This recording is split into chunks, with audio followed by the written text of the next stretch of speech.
ये घमंडी अमीर आदमी प्लेन में आराम से सेल्फी ले रहा था, लेकिन बगल में बैठी खूबसूरत साइंटिस्ट उसे घूर रही थी, क्योंकि उसे दिल से इस दिखावे वाले आदमी से नफरत थी। फिर भी वो बेशर्मी से उससे बात करने आ गया। जब साइंटिस्ट ने उसकी तरफ देखा भी नहीं तो इस अमीर आदमी ने एक बिजनेस मैगजीन निकाली ताकि वो अपना रुतबा दिखा सके। लेकिन उसकी इस हरकत से कोई इंप्रेस नहीं हुआ, बल्कि वो उसे और भी ज्यादा चिढ़कर देखने लगी। अपनी बेइज्जती छुपाने के लिए उसने तुरंत अपना कैमरा निकाला और खिड़की के बाहर बर्फ में पेंगुइन की फोटो खींचने का नाटक करने लगा, जबकि असल में वो सोच रहा था कि इस औरत से बदला कैसे लिया जाए। तभी अचानक प्लेन हवा में एक तरफ झुक गया और वो अमीर आदमी सीधा साइंटिस्ट के ऊपर जा गिरा। ये क्या कर रहे हो तुम? मैंने जानबूझकर थोड़ी किया है। वो आदमी एकदम डर के मारे पीला पड़ गया और जल्दी से अपनी सीट बेल्ट बांध ली। उसे पता ही नहीं था कि मौत उनके बहुत करीब आ चुकी है। प्लेन जल्द ही एक बर्फीले तूफान में फंस गया। पायलट ने बादलों से निकलने की बहुत कोशिश की, लेकिन तूफान बहुत ज्यादा खतरनाक था। देखते ही देखते प्लेन कंट्रोल से बाहर हो गया और हजारों मीटर ऊपर से तेजी से नीचे गिरने लगा। अंदर सब लोग चीखने चिल्लाने लगे। थोड़ी ही देर में प्लेन सीधे एक बर्फीले पहाड़ से जा टकराया। इससे पहले कि कोई कुछ समझ पाता, वो बर्फ पर गिरकर काफी दूर तक फिसलता चला गया और फिर सीधा जमी हुई बर्फ में जा घुसा। अच्छी बात यह थी कि उस आदमी की सीट बेल्ट बंधी हुई थी, जिससे उसकी जान बच गई, लेकिन बाकी लोगों की किस्मत इतनी अच्छी नहीं थी। पायलट और एक और पैसेंजर की वही मौत हो गई। साइंटिस्ट को भी बहुत चोटें आई। उसका एक पैर लोहे की भारी प्लेट के नीचे दब गया था, जिससे वो हिल भी नहीं पा रही थी। वो मदद के लिए जोर जोर से चिल्लाने लगी। उसकी आवाज सुनकर वो आदमी तुरंत वहां आया और बिना कुछ सोचे उसे बचाने में लग गया। लेकिन जैसे ही उसने पूरी ताकत से वो प्लेट उठाने की कोशिश की, अचानक प्लेन का वो हिस्सा तेजी से नीचे पानी में डूबने लगा और अंदर खूब सारा पानी भरने लगा। खुद को बचाने के लिए उसने एक बैग उठाया और उसे तड़पता हुआ छोड़कर वहां से भागने लगा, क्योंकि उसे पता था कि प्लेन बहुत जल्द समुद्र में डूब जाएगा और वो किसी अजनबी के लिए अपनी जान नहीं देना चाहता था। बेचारी लड़की को दर्द सहते हुए खुद ही प्लेट को उठाने की कोशिश करनी पड़ी, लेकिन वो हिली तक नहीं। अब वो पूरी तरह निराश हो चुकी थी। लेकिन जैसे ही उसने हार मानी, वो आदमी अचानक वापस आ गया। शायद उसे दया आ गई थी। उसने पहले आग बुझाने वाले सिलेंडर से प्लेट को अटकाया और फिर उसके जूते के फीते खोले। एन मौके पर उसने पूरी ताकत लगाकर लड़की को वहां से बाहर खींच लिया। लेकिन जैसे ही वो दोनों प्लेन से बाहर निकले, वो पूरा प्लेन उनके सामने ही पानी में डूब गया। हालांकि वो अभी के लिए मौत के मुंह से बच गए थे, लेकिन इस सुनसान अंटार्कटिका में जिंदा कैसे रहेंगे, ये बहुत बड़ा सवाल था। फोन में नेटवर्क नहीं था और किसी को भी उनके क्रैश की सही लोकेशन के बारे में नहीं पता था। अब उनके सामने जिंदगी की सबसे बड़ी चुनौती आने वाली थी। जमा देने वाली ठंड, खाने की कमी और कई अनजाने खतरे उनका इंतजार कर रहे थे। हवा रुक गई थी। हवा रुक गई। बहुत बढ़िया, जल्दी चलो, मौसम बदलने वाला है। इससे पहले कि वो वहां से निकल पाते, एक और भयानक बर्फीला तूफान तेजी से उनकी तरफ बढ़ने लगा। ठंड भी बहुत ज्यादा बढ़ गई थी। बिना कुछ सोचे उस साइंटिस्ट ने उस आदमी को जल्दी से एक गड्ढा खोदने को कहा। लड़की भी अपना दर्द भूलकर उसकी मदद करने लगी। अच्छी बात यह रही कि तूफान आने से पहले ही वो दोनों उस गड्ढे में छुप गए। काफी देर बाद जब तूफान रुका और आसमान साफ हुआ, तो बाहर से मदद मांगने के लिए वो आदमी उम्मीद लेकर पहाड़ की चोटी पर नेटवर्क ढूंढने भागने लगा। लेकिन जब वो अपनी पूरी ताकत लगाकर ऊपर पहुंचा, तो उसकी आखिरी उम्मीद भी टूट गई। वो फोन को कितना भी ऊपर उठा ले, लेकिन उसे कोई नेटवर्क नहीं मिला। उसने सोचा था कि अंटार्कटिका में एक बड़ा प्रोजेक्ट फाइनल करने के बाद उसकी कंपनी बहुत बड़ी बन जाएगी, लेकिन किस्मत ने उसके बचने का कोई रास्ता नहीं छोड़ा था। गुस्से में उसने अपना फोन दूर फेंक दिया और तभी उसका बैलेंस बिगड़ा और वो पहाड़ से नीचे गिर गया। पर कौन जानता था कि इसी गलती की वजह से उन्हें जीने की एक नई उम्मीद मिल जाएगी। सामने ही एक पुराना और खाली लकड़ी का केबिन दिखाई दे रहा था, लेकिन दूसरी तरफ उस लड़की के लिए एक नई मुसीबत खड़ी हो गई थी। डेड बॉडी को देखकर कुछ बहुत ही खतरनाक अंटार्कटिक पक्षी वहां आ गए थे। ये इतने खूंखार होते हैं कि अपनी तेज चोंच से पल भर में ही इंसान का गोश्त नोच लेते हैं। ये सब देखकर वो बेचारी डर के मारे कोने में सिकुड़कर कांपने लगी। इससे पहले कि वो पक्षी उस पर हमला करते, वो आदमी वहां पहुंच गया। उसने पक्षी की गर्दन पकड़ी और उसे जोर से दूर फेंक दिया। इस तरह उस आदमी ने एक बार फिर उसकी जान बचाई। जल्दी से अपना सामान उठाकर वो लड़की को अपनी पीठ पर बैठाकर उस केबिन की तरफ ले जाने लगा। वहां से केबिन ज्यादा दूर नहीं था, लेकिन गहरी बर्फ और खड़ी चढ़ाई की वजह से उनका चलना बहुत मुश्किल हो रहा था। मैं अब और दर्द बर्दाश्त नहीं कर सकती, मुझे बहुत तकलीफ हो रही है, वो आदमी जोर से चिल्लाया और सारा को कंधे पर उठाकर आगे बढ़ने लगा। लेकिन थकने की वजह से उसके पैर लड़खड़ा गए और बैलेंस बिगड़ने से दोनों सीधे पहाड़ से नीचे गिर पड़े। बहुत ज्यादा दर्द होने से सारा बेहोश हो गई। जब उसे होश आया तो वो आदमी उसे सही सलामत केबिन में ले आया था। अब क्या करे? मेरे पैर की हड्डी टूट गई है, इसे जोड़ना पड़ेगा। हड्डी जोड़ना ये मुझसे नहीं होगा, लेकिन अगर ऐसे ही छोड़ दिया तो सारा के पैर का इन्फेक्शन पूरे शरीर में फैल जाएगा और उसकी जान जा सकती है। मजबूरी में डेविड को सारा की बात माननी पड़ी। उसने पैंट हटाई और सारी तैयारी करने के बाद हिम्मत जुटाकर उसके पैर की हड्डी को अपनी जगह पर सेट किया। लेकिन इतने भयंकर दर्द से सारा फिर से बेहोश हो गई। जब उसे होश आया तो उसकी हड्डी जुड़ चुकी थी, लेकिन अब एक शर्मिंदगी वाली बात होने वाली थी। उसने झिझकते हुए बेड बजाकर कहा, अरे अब क्या हुआ? मुझे वॉशरूम जाना है। उसे इस हालत में देखकर डेविड को फिर से तरस आ गया। उसने बिना कुछ कहे एक आरी निकाली और बेड में एक बड़ा सा छेद कर दिया। फिर एक बर्तन लाकर उसके नीचे रख दिया ताकि उसे शर्मिंदगी ना हो। वो तुरंत वहां से चला गया। जाते हुए उसने ये भी कहा कि किसी को कुछ पता नहीं चलेगा। सारा ने कभी नहीं सोचा था कि प्लेन में जिस आदमी से वो इतनी नफरत करती थी, वो पुराने गिले शिकवे भुलाकर इस तरह उसकी मदद करेगा। अब उन दोनों की किस्मत एक दूसरे से जुड़ चुकी थी। लेकिन ये अंटार्कटिका था, जहां बहुत भयानक ठंड पड़ती है। उनके सामने दूर दूर तक सिर्फ बर्फ और ठंडी हवाओं के अलावा कुछ नहीं था। कोई इंसान या जानवर नहीं था। डेविड को समझ नहीं आ रहा था कि अब वो दोनों इन हालातों में कैसे जिंदा रहेंगे, लेकिन शायद उनकी किस्मत अच्छी थी। बाहर ठंड से कांपते हुए डेविड को अचानक दरवाजे के पास एक तेल का टैंक दिखा। उसने ऊपर से बर्फ हटाई और देखा कि उसमें अभी भी काफी सारा फ्यूल बचा था। फिर उसे स्टोर रूम में एक जनरेटर भी मिल गया। बस किस्मत आजमाने के लिए उसने पूरी ताकत से उसे खींचा और खुशकिस्मती से वो जनरेटर चालू हो गया। इसके साथ ही केबिन की लाइटें जल गई और हीटर से कमरा भी गर्म होने लगा। सारा ने सपने में भी नहीं सोचा था कि ये अमीर आदमी सिर्फ दिखावा नहीं करता बल्कि मुसीबत में बहुत काम का इंसान है। इसके बाद उन्हें एक के बाद एक सरप्राइज मिलते गए। उन्हें केबिन में खाने पीने का बहुत सारा सामान मिल गया। पैकेट पर लिखी जानकारी देखकर समझ आ रहा था कि ये सामान चाइना की रिसर्च टीम का था। ये सब देखकर सारा ने एक बड़ा अंदाजा लगाया, हो सकता है कि चाइना का स्टेशन यहाँ से बस कुछ ही किलोमीटर दूर हो। एक साइंटिस्ट होने के नाते उसने अपने अनुभव से तुरंत केबिन की सही लोकेशन का पता लगा लिया। लेकिन मुश्किल ये थी कि उसे सिर्फ दूरी का अंदाजा था, दिशा का नहीं। इस दूर दूर तक फैली सफेद बर्फ की चादर में एक छोटा सा स्टेशन ढूंढना भूसे में सुई ढूंढने जैसा था। अगर तुम कोशिश नहीं करोगे तो कैसे पता चलेगा? सिर्फ 4 ही तो दिशाएं हैं, मैं जाकर ढूंढ लूंगा। लेकिन अभी जनरेटर में लिमिटेड फ्यूल है, अगर रोज कुछ घंटे भी चलाएं तो ये मुश्किल से कुछ ही दिन चलेगा और तब तक अंटार्कटिका में दिन खत्म होकर महीनों लंबी रात शुरू हो जाएगी। तब तापमान बहुत ज्यादा गिर जाएगा और अगर हीटर के लिए फ्यूल नहीं बचा तो वो ठंड से मर जाएंगे। तो फिर हमें कुछ ही दिनों में उसे ढूंढना ही होगा। मैं ऐसे ही मरने वाला नहीं हूँ। डेविड का ये हौसला देखकर सारा के अंदर भी जीने की उम्मीद जाग गई। बहुत सोच समझकर उन्होंने उस स्टेशन को ढूंढने का एक बढ़िया सा प्लान बनाया। डेविड ने जल्दी से जरूरी खाने पीने का सामान और कपड़े पैक किए और वो वहां से निकलने के लिए तैयार हो गया। पूरे कॉन्फिडेंस के साथ वो बर्फीली ठंडी हवाओं का सामना करते हुए गहरी बर्फ के बीच निकल पड़ा। उसने सोचा था कि पहले उत्तर दिशा की तरफ जाकर अपनी किस्मत आजमाएगा, लेकिन इस सफेद चादर में लिपटे अंटार्कटिका को देखकर वो अंदर से थोड़ा घबरा गया था। पर उसकी ये घबराहट ज्यादा देर नहीं रही। जल्द ही अंटार्कटिका के इस खूबसूरत नजारे ने उसका दिल जीत लिया। एक बड़े से पहाड़ पर खड़े होकर डेविड ने अपनी सारी चिंताएं और परेशानियां भुला दी। फिर उसने अपने कंधों से बैग का भारी बोझ उतारा और खुद को आजाद महसूस करते हुए बर्फ पर फिसलने लगा और अंटार्कटिका की उस शांति और आजादी का पूरा मजा लेने लगा। वो प्यारे पेंगुइन के साथ तस्वीरें खिंचवाता और उनके मजेदार चलने के तरीके की नकल करता। वो इस खुशी के पल का पूरा मजा ले रहा था। अगर रास्ते में उसे सील मछली दिख जाती तो वो मजे से उनसे बातें करने लगता। आराम और खुशी के इस छोटे से पल ने मानो उसे अपना असली काम पूरी तरह भुला दिया था। तुम्हें क्या लगता है, ऐसे घूरने में मजा आ रहा है? तुम ऐसे घूरोगी तो मैं फ्रेश भी नहीं हो पाऊंगा। सारा खजाना तुम्हारे लिए ही है, लेकिन अंटार्कटिका के नजारे जितने सुंदर हैं उतने ही अनजाने खतरों से भी भरे हैं। जल्द ही उसे एहसास हुआ कि पास से ही एक बहुत तेज गड़गड़ाहट की आवाज आ रही है। एक भयंकर बर्फीला तूफान आने ही वाला था। पल भर में लाखों टन बर्फ किसी गुस्से वाले जानवर की तरह उफनती हुई दहाड़ मारती हुई आई और अपने रास्ते में आने वाली हर चीज को निगलने लगी। हवा में उड़ती बर्फ ने सब कुछ सफेद धुंध से ढक दिया। डेविड इतना डर गया कि उसके पैर कांपने लगे। वो बिना साफ किए ही अपनी जान बचाने के लिए पागलों की तरह भागने लगा। किस्मत से उसने समझदारी दिखाते हुए खुद को एक बड़ी चट्टान के पीछे छिपा लिया और बाल बाल बच गया। केबिन में वापस आते ही वह सारा के सामने अपनी तारीफों के पुल बांधने लगा कि कैसे उसने इतने बड़े खतरे में भी शांत रहकर बहादुरी से काम लिया। लेकिन सारा को उसकी इन फालतू बातों में कोई दिलचस्पी नहीं थी, बल्कि उसकी टूटी फूटी बातों से उसने एक जरूरी बात समझ ली थी। डेविड जिस उत्तर दिशा में गया था वहाँ समंदर होना चाहिए, क्योंकि ग्लेशियर सिर्फ समंदर में ही मिलते हैं और जहां उनका प्लेन क्रैश हुआ था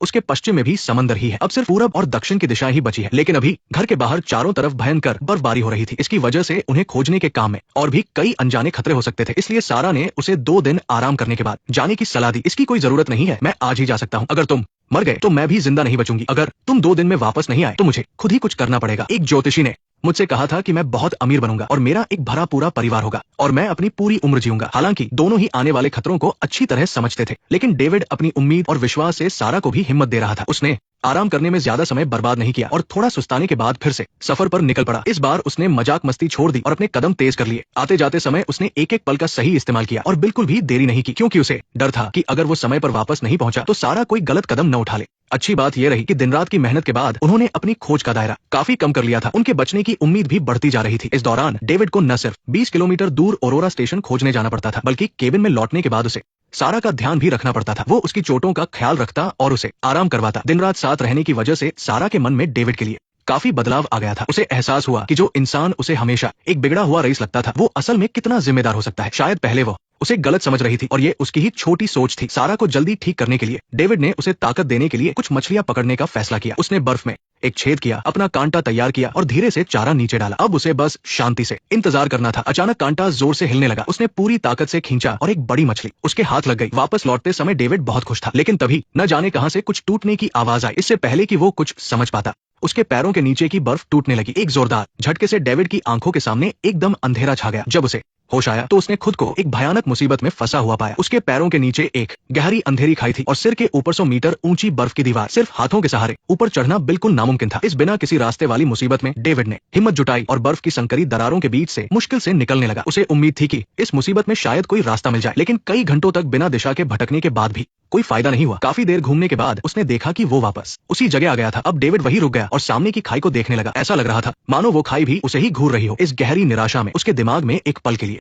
हार मान लेने का ख्याल आया, लेकिन जिंदगी और मौत की इस कशमकश में उसे अपने अंदर से एक आवाज सुनाई दी, अगर तुम मर गए। डेविड को तुरंत एहसास हुआ कि सारा के साथ उसका सिर्फ दिल का रिश्ता नहीं है, बल्कि उन दोनों की किस्मत एक दूसरे से जुड़ी हुई है। वो जानता था कि अब उसकी जान सिर्फ उसकी नहीं है, बल्कि उस पर सारा के जीने की उम्मीद भी टिकी है। जिम्मेदारी के इस गहरे एहसास ने डेविड को समझाया कि वो ऐसे ही हार नहीं मान सकता। उसने हिम्मत जुटाई और एक बहुत ही संकरी बर्फीली दरार में घुस गया, लेकिन जो कपड़े उसे ठंड से बचाने के लिए थे वही अब उसके लिए मुसीबत बन गए। वो उस कठोर बर्फीली दीवार के बीच बुरी तरह से फंस गया था, फिर भी उसने कोशिश करना नहीं छोड़ा। वो मौत से लड़ने के लिए डटा रहा और आखिर में अपनी पूरी ताकत लगाकर उस बर्फीली कैद से बाहर निकल ही आया। बिना एक पल की सांस लिए वो आगे की तरफ रेंगता रहा, लेकिन शायद किस्मत उसे इतनी आसानी से नहीं छोड़ना चाहती थी। जैसे ही डेविड मुश्किल से आगे बढ़ रहा था, दरार के अंदर से एक कान फाड़ देने वाली आवाज आई, जैसे आसमान टूट पड़ा हो, जिससे उसका दिल कांप गया। डेविड का दिल जोर से धड़कने लगा। उसे समझ आ गया कि ये अंदर से दरार के टूटने का इशारा है। वो घबराकर तेजी से आगे रेंगने लगा, लेकिन उसी पल बर्फ का पहाड़ किसी बाढ़ की तरह नीचे गिरा और पलक झपकते ही उसे अंधेरे और भयंकर ठंड में दबा दिया। उसी वक्त उस अकेले केबिन में सारा हड्डी कंपा देने वाली ठंड से कांप रही थी।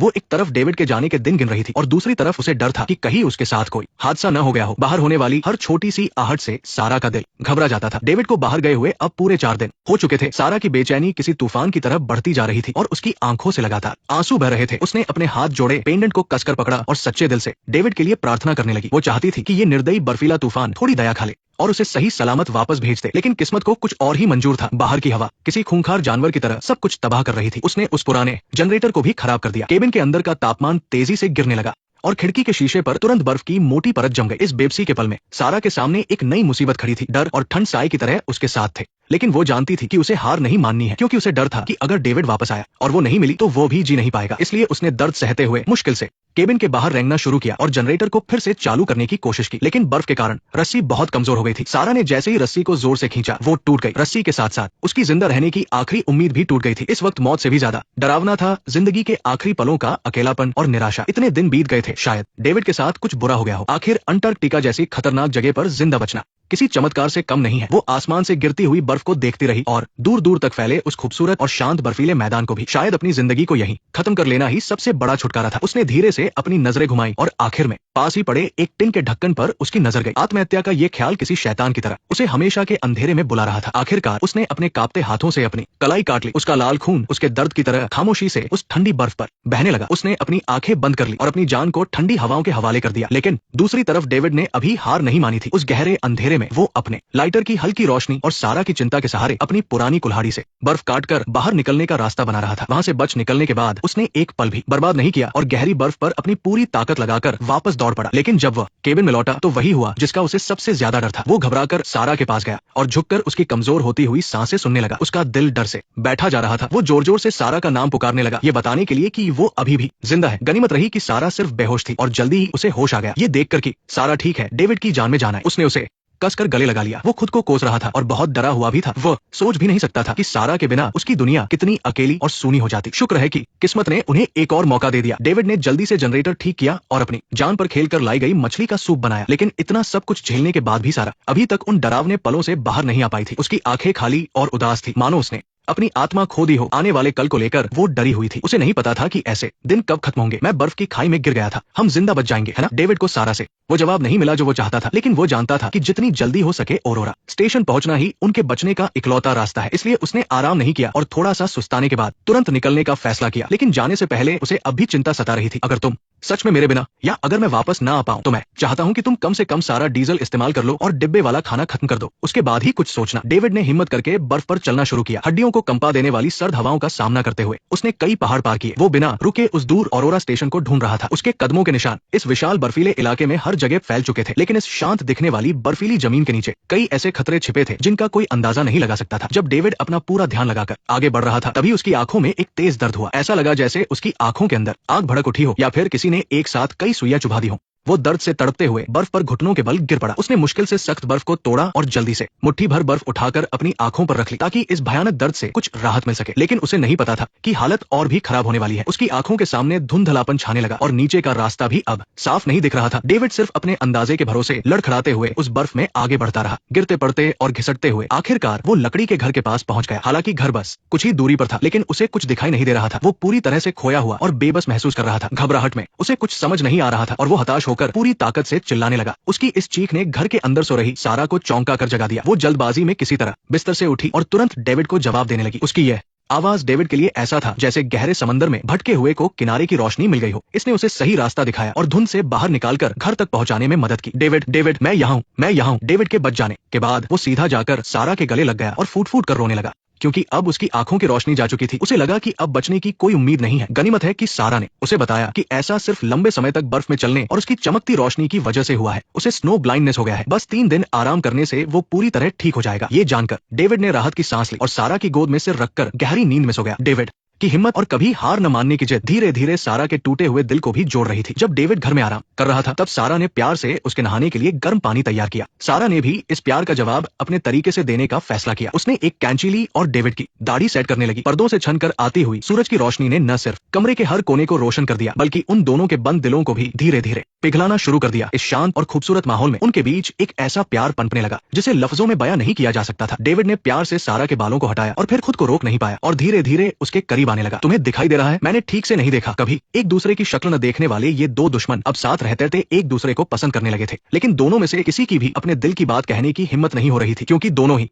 ये बात अच्छी तरह जानते थे कि वे आगे जिंदा बचेंगे भी या नहीं, इसका कोई भरोसा नहीं था। अगले दिन सुबह जब वे शांति से नाश्ता कर रहे थे तभी अचानक बाहर से किसी के दरवाजा पीटने की जोरदार आवाज आई। डेविड तुरंत बाहर देखने के लिए दौड़ा, लेकिन दरवाजा खोलने पर बाहर कोई नहीं था। उसे थोड़ी निराशा हुई और वो बेबस महसूस करने लगा। लेकिन जैसे ही वो उदास होकर वापस पलटने लगा वो आवाज फिर से आई। इस अजीब सी घटना ने उन दोनों के चेहरों की हवाइयां उड़ा दी। अभी वे कुछ सोच ही रहे थे कि अचानक लकड़ी का दरवाजा जोर से खुला। डेविड इतना डर गया कि उसने जल्दी से अपना टिफिन उठा लिया, लेकिन उन्हें ये देखकर बहुत हैरानी हुई कि वो छिपकर आने वाला मेहमान और कोई नहीं बल्कि एक प्यारा सा और गोलमटोल पेंगुइन था। इसे देखकर डेविड की जान में जान आई और उसने राहत की सांस ली। इस छोटे से मेहमान के आने से उनकी बोरिंग जिंदगी में थोड़ी मस्ती आ गई, लेकिन इस बात को लेकर उन दोनों के बीच थोड़ी बहस भी हो गई। तुम ये क्या कर रहे हो डेविड? तुम्हारी हिम्मत कैसे हुई इस प्यारे और मासूम से छोटे मेहमान को देखकर? आखिरकार डेविड का दिल पिघल ही गया और इस तरह वह भी उनके इस छोटे से परिवार का हिस्सा बन गया। सारा ने उसका एक प्यारा सा नाम भी रखा, मोटू। मोटू का आना जैसे किस्मत का कोई खेल था जिसने उन दोनों की जिंदगी में अचानक से ढेर सारी खुशियां और चमत्कार भर दिए। डेविड की प्यार भरी देखभाल से सारा के पैरों की चोट भी दिन ब दिन ठीक होने लगी थी और उसकी मुस्कान भी अब और भी प्यारी हो गई थी। खाली समय में डेविड एक स्लेज गाड़ी लाता और सारा को उस पर बिठाकर इस खूबसूरत बर्फीली वादियों की सैर कराता और मोटू भी खुशी से उछलता हुआ उनके पीछे पीछे दौड़ता। स्लेज पर बैठी सारा के चेहरे पर एक बहुत प्यारी सी मुस्कान थी। ये तीनों साथ में इतने खुश थे कि वे अंटार्कटिका के इस बेहद खूबसूरत नजारे में पूरी तरह खो गए थे,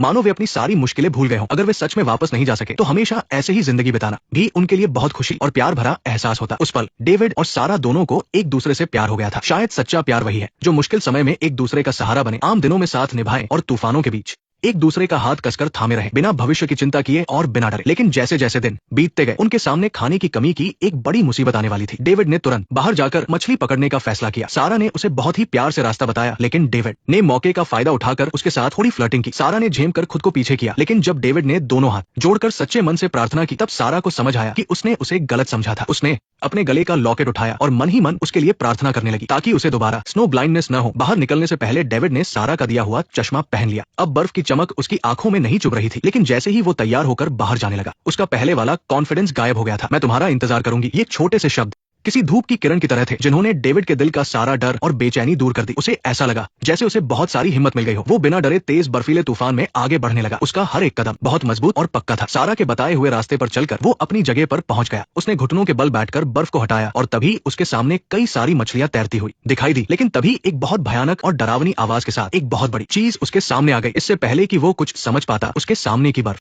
तेजी से टूटने लगी और डेविड इससे पहले कि वो बच पाता वो सीधे उस गहरे और खतरनाक समंदर में जा गिरा। उसका शरीर तेजी से नीचे डूबता जा रहा था। पानी का तेज बहाव उसे बेरमी से बहुत दूर धकेल रहा था। उसने अपनी पूरी ताकत लगाकर हाथ पैर मारे ताकि वो ऊपर आ सके, लेकिन उसे बाहर निकलने का कोई रास्ता नहीं मिल रहा था। उसने अपनी कोहनियों से पूरी ताकत से बर्फ की परत पर वार किया, लेकिन वो बर्फ किसी लोहे की दीवार की तरह सख्त थी। जैसे जैसे उसकी ताकत खत्म होती जा रही थी उसे ऐसा लगा जैसे उसका दम घुटने लगा है। उसे चक्कर आने लगे थे और उसका शरीर धीरे धीरे नीचे जा रहा था। जब उसकी जान पर बनी हुई थी तभी मानो फरिश्तों की तरह पेंगुइन का एक झुंड वहां आ गया। वे तेजी से पानी में कूदे और डेविड की तरफ तैरते हुए आए। उन्होंने उसके चारों तरफ कुछ चक्कर लगाए और फिर बर्फ की दरार की तरफ तैरने लगे। डेविड को अपनी उस हताशा में जीने की एक नई उम्मीद मिल गई थी। उसने अपनी पूरी जान लगाकर हाथ पैर मारे और बाहर निकलने के रास्ते की तरफ तैरने लगा। पेंगुइन के पीछे पीछे चलकर वो आखिरकार बर्फ से बाहर आ गया और उसकी जान बच गई, लेकिन उसके गीले कपड़े उस कड़ाके की ठंड में तुरंत जम गए। वो बेचारा कुछ नहीं कर सकता था, बस छेद के किनारे सिकुड़कर कांप रहा था। लेकिन जैसे ही उसे याद आया कि सारा घर पर उसका इंतजार कर रही है उसने हिम्मत बांधी, दांत भींचे और फिर से उठ खड़ा हुआ और बड़ी मुश्किल से घर की तरफ बढ़ने लगा। सर्द हवा किसी तेज चाकू की तरह बेरमी से उसके शरीर को काट रही थी।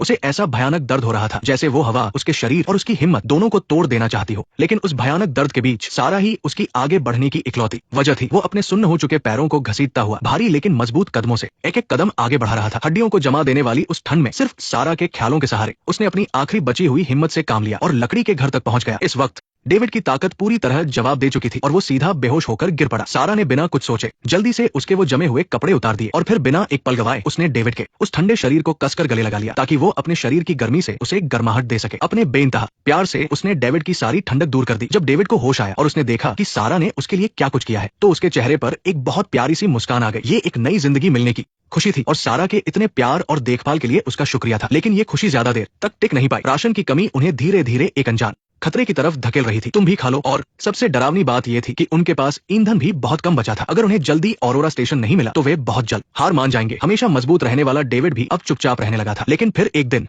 जब वो बाहर कुछ ढूंढने निकला था तो उसे अचानक से एक अजीब से आकार का पत्थर मिला। उसे तुरंत सारा की बात याद आई जिसने कहा था कि अंटार्कटिका में बहुत कीमती उल्कापिंड मिलते हैं। अगर उन्हें बस एक भी मिल जाए तो उनके पास इतना पैसा होगा कि वे आराम की जिंदगी जी सकते हैं। अचानक मिली इस खुशी ने डेविड के मन की सारी उदासी को दूर कर दिया। वो अपनी इस कीमती चीज को दिखाने के लिए खुशी खुशी घर की तरफ दौड़ा। यही है, बिल्कुल यही है, तुम खुद ही देख लो। लेकिन ये उससे थोड़ा अलग है जो मैंने पहले देखा था।